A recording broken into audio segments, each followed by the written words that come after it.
Je vais tenter de mettre un peu en pratique les propos de Jérôme en vous présentant 3 cas cliniques de patients diabétiques qui présentaient une stéatopathie métabolique et de voir comment on peut adapter le traitement pour essayer de jouer bien sûr sur le foie, ce qui est l'objet aujourd'hui de ce Sympo, mais également pour tenir compte des autres objectifs que peut avoir le diabétologue ou le médecin généraliste, notamment sur le cœur, sur le rein et puis bien sûr sur le poids. Alors le premier cas clinique, c'est assez classique, hein, c'est un patient qui a une cytolyse hépatique, il est diabétique de type 2 avec une obésité, avec un IMC à 32, il est en prévention cardiovasculaire secondaire puisqu'il a eu des stents il y a 2 ans, et son traitement antidiabétique c'est metformine et insulfamide, le glyclaside. Il est bien équilibré, hein, puisque l'hémoglobine glyquée est à 7%, avec une fonction rénale correcte, un DFG à 93, et sur le plan hépatique, il a une augmentation des transaminases, principalement sur les alates, et le bilan qui est fait montre un foie hyperéchogène, des marqueurs de fibrose non invasive qui sont plutôt rassurants, avec un FIB4 à 0,45, un fibromètre à 0,22, et en élastométrie, il est à 5,3.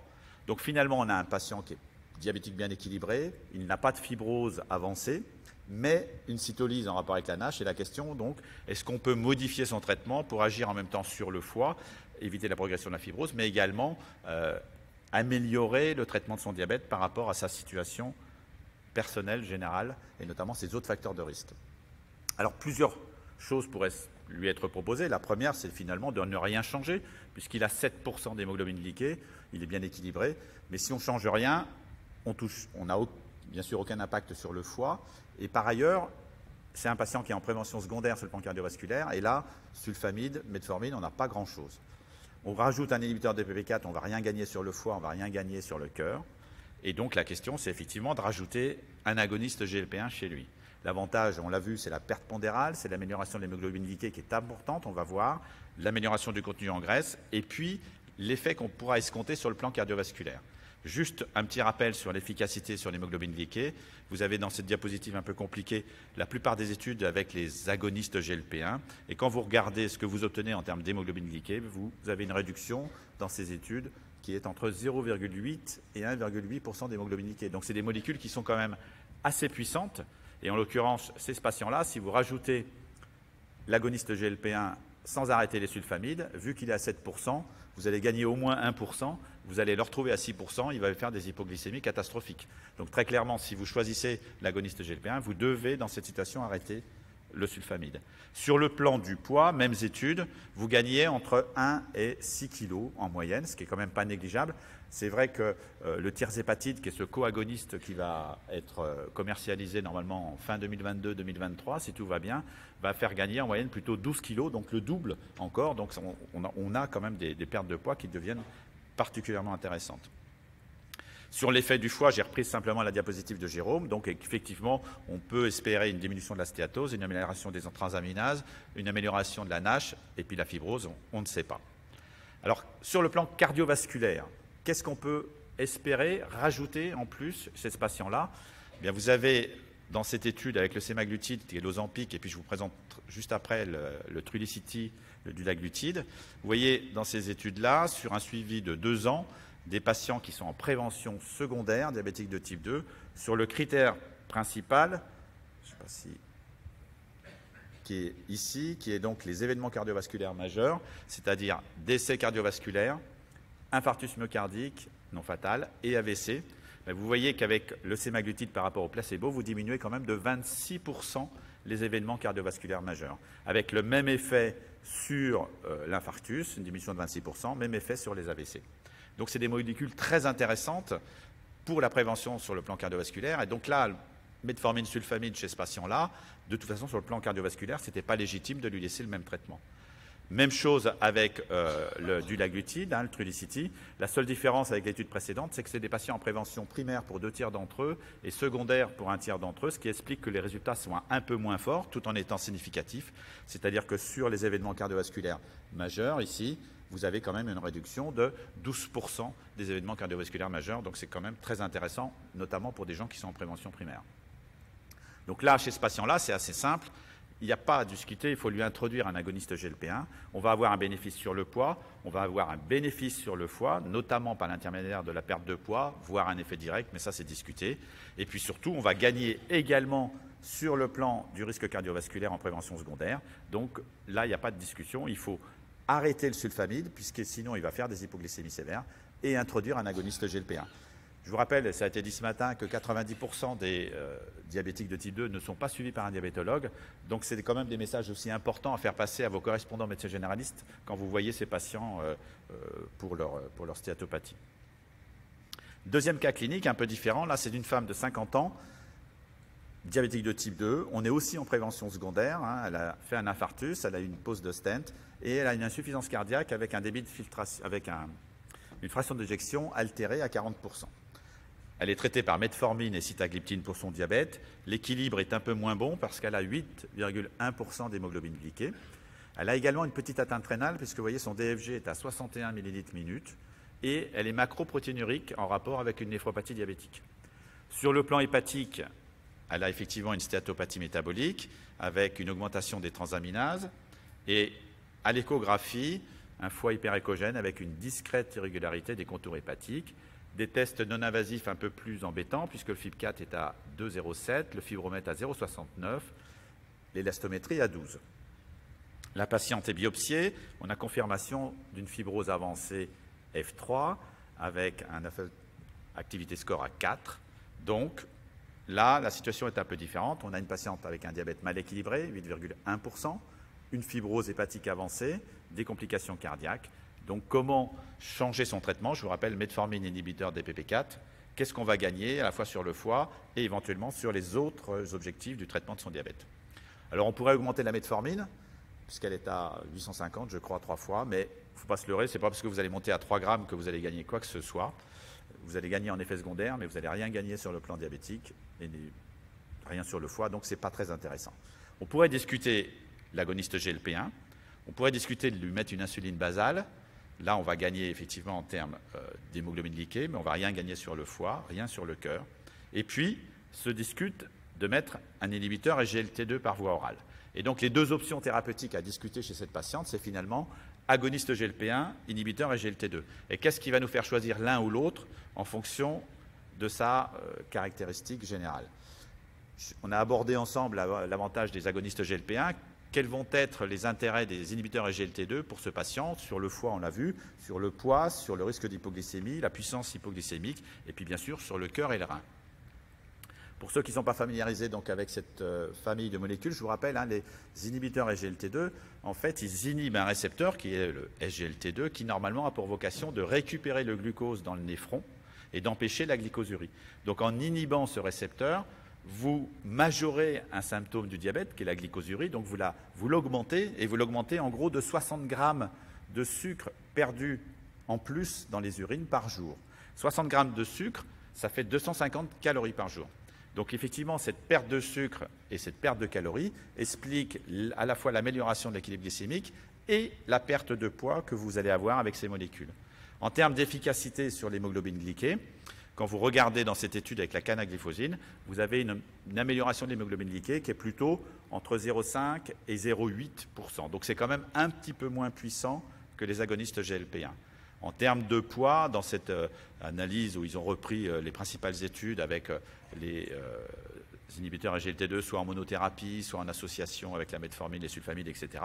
En gros, en termes de perte de poids, ils perdent entre 1,5 kg et 3 kg, quoi, à peu près. Donc là aussi, on est un petit peu moins puissant qu'avec les agonistes GLP-1. Donc finalement, pour notre patiente, obèse mal équilibrée, cardiopathie ischémique, prévention secondaire, atteinte rénale, insuffisance cardiaque, fibrose avancée, qu'est-ce qu'on doit choisir? Agoniste GLP-1 ou SGLT2?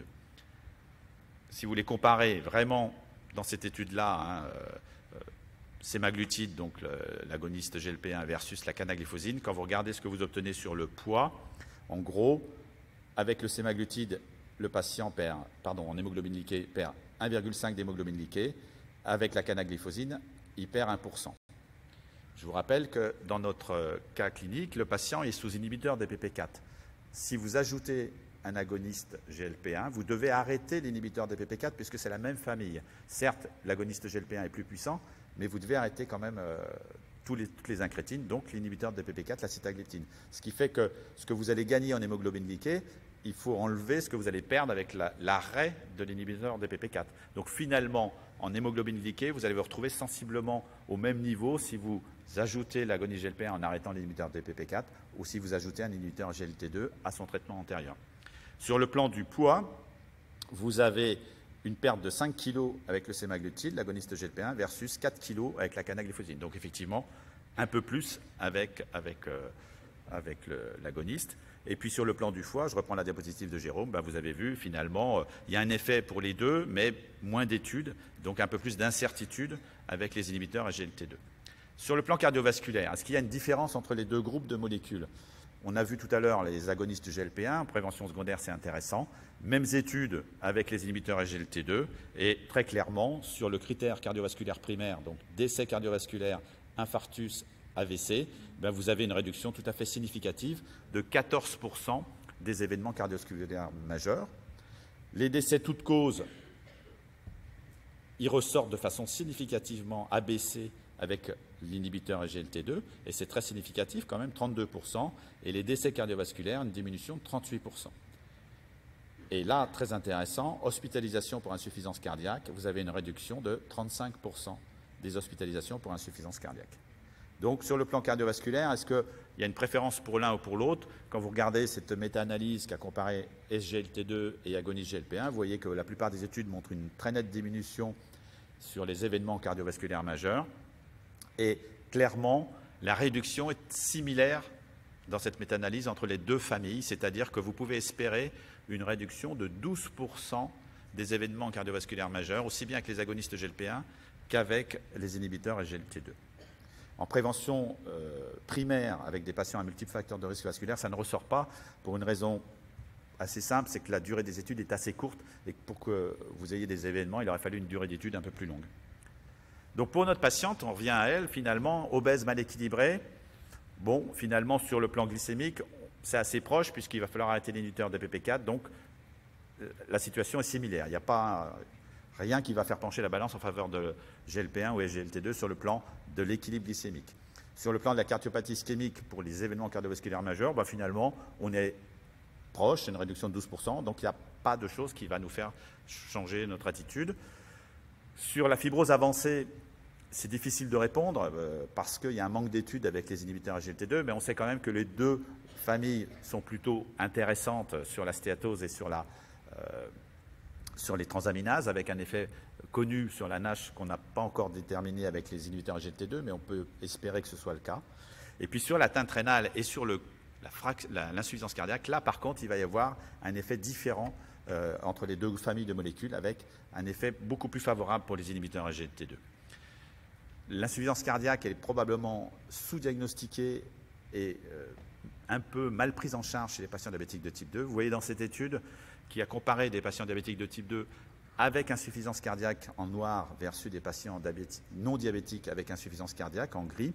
Alors, quand vous regardez en un an la mortalité toute cause, elle avoisine presque 10% chez les patients diabétiques avec insuffisance cardiaque. La mortalité cardiovasculaire, presque 5% chez les patients diabétiques de type 2 avec insuffisance cardiaque. Et les hospitalisations pour insuffisance cardiaque, 14%. Donc cette insuffisance cardiaque, comme là notre patiente avec une fraction d'éjection altérée à 40%, elle est vraiment associée à une mortalité, une morbidité non négligeable. Et très clairement, les inhibiteurs SGLT2 sont particulièrement intéressants dans ce groupe de patients. Vous voyez, quand ils ont une fraction d'éjection altérée inférieure ou égale à 40%, qu'ils soient diabétiques ou non diabétiques d'ailleurs, mais dans cette étude, il y avait 40% de diabétiques, vous avez une très nette diminution des décès de n'importe quelle cause. Vous avez quand même 17% de réduction des décès, avec un effet qui est très précoce, si vous le regardez, dès la période 3 à 6 mois, vous avez déjà les courbes qui se détachent. Et les hospitalisations pour insuffisance cardiaque sont très nettement diminuées dans tous ces groupes-là. Et c'est le vrai avec n'importe quelle des molécules de cette famille-là, des inhibiteurs SGLT2. Et donc ça, c'est quelque chose qui est spécifique pour les SGLT2. Vous voyez que quand vous reprenez cette méta-analyse sur les hospitalisations pour décompensation cardiaque. Avec les agonistes GLP-1, vous n'avez rien du tout. Ce n'est pas du tout significatif. Hein. Je ne sais pas si on voit, voilà. Et à l'inverse, sur les inhibiteurs GLT2, c'est très significatif avec une réduction qui avoisine les 40% d'hospitalisation pour insuffisance cardiaque. Et sur le rein, c'est un peu le même phénomène, c'est-à-dire que sur le rein, vous avez un effet favorable des agonistes GLP-1, mais qui porte principalement sur la réduction de la macroproteinurie. À l'inverse, les inhibiteurs SGLT2 vont apporter un effet de réduction de macroproteinurie, mais en plus, ils vont réduire le déclin du débit de filtration glomérulaire. Donc, ils vont protéger le rein, et ça, c'est particulièrement intéressant chez ce type de patient. Donc, pour cette patiente, au final, moi, je vais préférer plutôt discuter un inhibiteur SGLT2, parce que je sais qu'il y a quand même un effet possible sur le foie, lié entre autres à la perte de poids, mais bon, même si les études sont moins importantes qu'avec les agonistes du GLP-1. En prévention cardiovasculaire, on est similaire. Par contre, on va avoir une diminution de la mortalité avec les SGLT2, une diminution des hospitalisations pour insuffisance cardiaque. Et chez cette patiente qui a une macroproteinurie et qui a un DFG déjà limite altéré, on va bénéficier d'une protection rénale, ce que ne nous offrent pas les agonistes GLP-1. Alors la question intéressante, c'est pourquoi ne pas faire d'emblée une association des deux? Aujourd'hui, en France, l'association des deux n'est pas remboursée par la sécurité sociale. Si vous rajoutez un SGLT2 au GLP1, le SGLT2 ne sera pas remboursé. Parce que vous n'avez pas beaucoup d'études qui l'ont fait, mais c'est cette semaine le Congrès européen de diabétologie. Il y a plusieurs études qui montrent l'intérêt de cette association, simplement sur un plan diabétologique. Et on peut imaginer que sur le plan hépatique, on va gagner. Donc c'est probablement des choses qu'on va faire dans un deuxième temps. Mais voilà, mais aujourd'hui, ce n'est pas pris en charge par l'assurance maladie. Puis le troisième cas clinique très rapide, donc là c'est un patient qui a une cirrhose dysmétabolique, c'est un grand obèse puisqu'il a un IMC à 45, il a un diabète de type 2, là aussi on est en prévention secondaire, il est sous metformine et insuline basale et son équilibre n'est pas satisfaisant puisque l'hémoglobine glycée est à 9,6%, il a une atteinte rénale avec une clairance altérée, enfin un début d'altération de la clairance à 65, une macroproteinurie à 0,7 g par 24 heures. Et sur le plan hépatique, le foie est hyperéchogène, il a une splénomégalie, il a des contours bosselés, des marqueurs non invasifs inquiétants et une élastométrie à 17. Et la biopsie confirme la cirrhose F4 avec un AFL activité score à 5. Donc là, la question, c'est diabète mal équilibré, parce qu'il a 9,6 d'hémoglobine glycée, cirrhose compensée, fonction rénale altérée. Qu'est-ce qu'on peut faire pour essayer d'améliorer son équilibre et éviter l'aggravation de sa cirrhose? Jean-Michel, il te reste 30 secondes. Voilà. Eh ben, en gros, la question, c'est effectivement soit rajouter le schéma basal-bolus, soit introduire un SGLT2, soit un agoniste GLP1. Les autres, pas trop d'intérêt. Si on compare, et ça c'est plus intéressant pour les diabétologues, on peut utiliser en cirrhose compensée toutes les molécules à notre disposition chez le patient cirrhotique. Et c'est vrai que les diabétologues et les médecins généralistes ont tendance trop souvent à arrêter toutes les molécules. Donc tout est possible chez lui. Et si on regarde les deux avantages, on va dire que sur la perte de poids, on va quand même être supérieur avec les GLP1. On va avoir une prévention cardiovasculaire, on l'a vu, similaire. Protection rénale un peu plus faible. Pour moi, dans cette situation-là, je pense qu'avec un IMC à 45 et un déséquilibre glycémique très important, je préférerais utiliser dans un premier temps les agonistes GLP1, voir ce qu'on obtient et dans un deuxième temps, éventuellement, discuter de rajouter de l'insuline à chaque repas. Donc finalement, pour conclure, chez le patient diabétique de type 2 avec une stéatopathie métabolique, on a un intérêt de ces deux classes de molécules, les GLP1 et les inhibiteurs SGLT2, avec certes un effet pour l'instant un peu plus supérieur des GLP1 sur le poids que par rapport au SGLT2. Probablement que ça va être plus important avec les nouvelles molécules qui vont être commercialisées, notamment le tirzépatide. Des effets similaires sur le plan cardiovasculaire, des événements cardiovasculaires majeurs.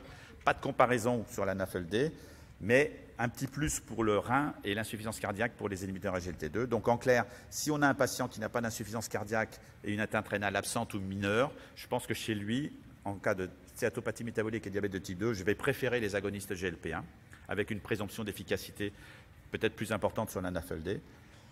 Si par contre, et puis sur le poids, si par contre il a une insuffisance cardiaque ou une atteinte rénale, là je vais plutôt préférer dans un premier temps les inhibiteurs SGLT2. Et puis à terme, je pense que l'association sera certainement le plus intéressant. Je vous remercie. Merci.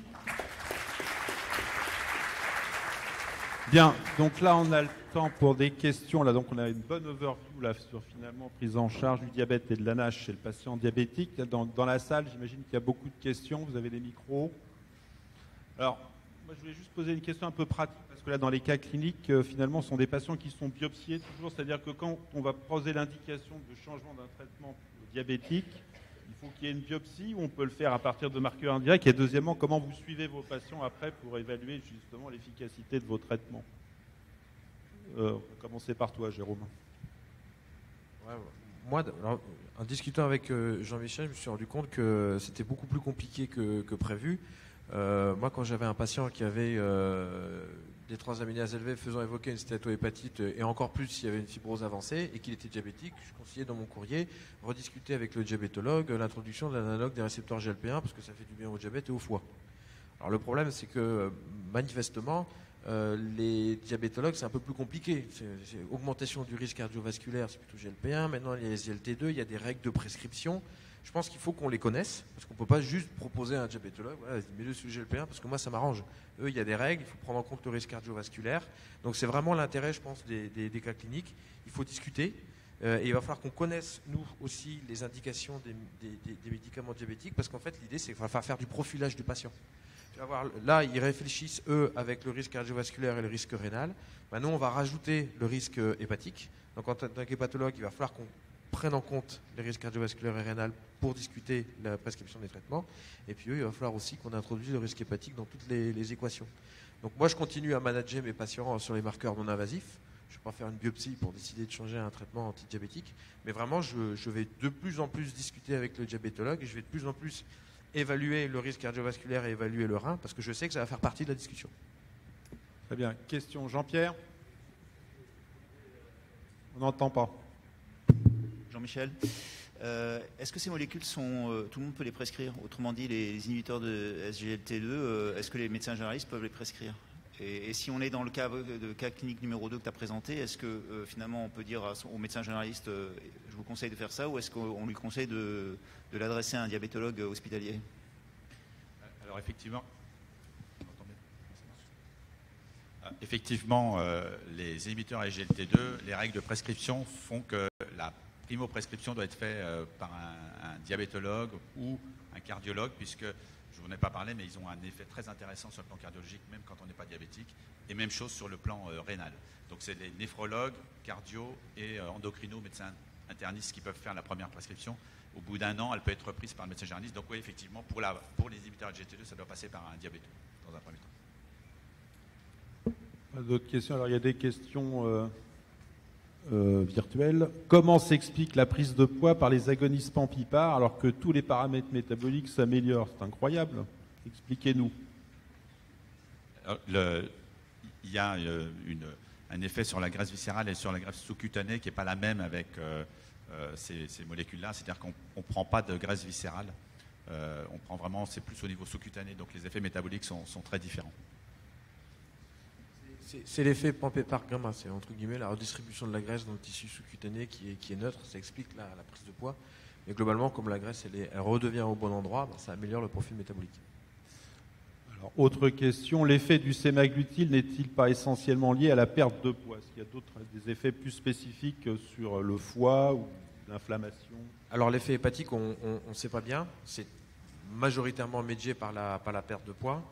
Mais il y a des études in vitro qui laisseraient penser qu'il pourrait y avoir d'autres effets connexes qu'on n'a pas encore bien mis en évidence en pratique clinique, parce que c'est difficile. La perte de poids pèse un poids majeur dans l'efficacité de ces molécules, ça c'est sûr. Et pour l'amélioration du diabète, c'est également uniquement sur la perte de poids, ou il y a quand même un effet insulino-sensibilisant? Sur l'amélioration du diabète, il y a effectivement l'aspect perte de poids, mais il y a un autre aspect, puisque les agonistes GLP1 ils entraînent une sécrétion d'insuline, ils diminuent la sécrétion de glucagon, donc les effets métaboliques ne passent pas uniquement par la perte de poids. Et puis les effets cardiovasculaires, on les obtient indépendamment de la perte de poids, indépendamment de l'amélioration glycémique. C'est-à-dire c'est tellement précoce, on a vu les études, c'est sur 2 ans en prévention secondaire, et ça, c'est pas lié à l'amélioration glycémique ou à la perte de poids, c'est d'autres facteurs qui jouent. Donc, pas d'autres questions dans la salle. Donc il y a une dernière question. Les patients diabétiques sont souvent suivis uniquement par leur médecin généraliste. Alors en tant qu'hépatologue, quand faut-il adresser le patient à un diabétologue? Une bonne question. C'est une bonne question à laquelle je ne sais pas vraiment bien répondre, puisque d'abord, c'est comme pour vous sur le plan hépato, c'est-à-dire qu'en fait, il y a 3,5 millions, 4 millions de diabétiques en France. Il y a, je ne sais pas combien de diabétologues, mais certainement pas assez pour voir tous les diabétiques de type 2, donc c'est très difficile. Je pense que quand il y a une indication de modification de traitement, si le patient, effectivement, dans un cas clinique comme on l'a vu, on doit introduire un agoniste GLP-1 en injectable ou un inhibiteur GLT2 où la prescription ne peut être faite que par un diabétologue, là, il n'y a pas de discussion. Il faut l'adresser, effectivement, à ce moment-là à un diabétologue. Si il a un diabète multicompliqué, c'est intéressant aussi de l'adresser au diabétologue. Si à l'inverse, il a une stéatopathie métabolique, mais il a déjà le traitement qui est adapté, de la metformine, un agoniste GLP-1, que l'équilibre est satisfaisant, que le patient est régulièrement suivi par son médecin généraliste et sur le plan des autres complications du diabète, ça ne me paraît pas indispensable qu'il voit le diabétologue. Donc je dirais déjà en priorité, ceux pour lesquels il y a une modification de traitement à faire ou parce que les objectifs glycémiques ne sont pas atteints, je pense que déjà ceux-là, ce serait intéressant qu'on les voit. Oui. Très bien, on va passer à la communication suivante.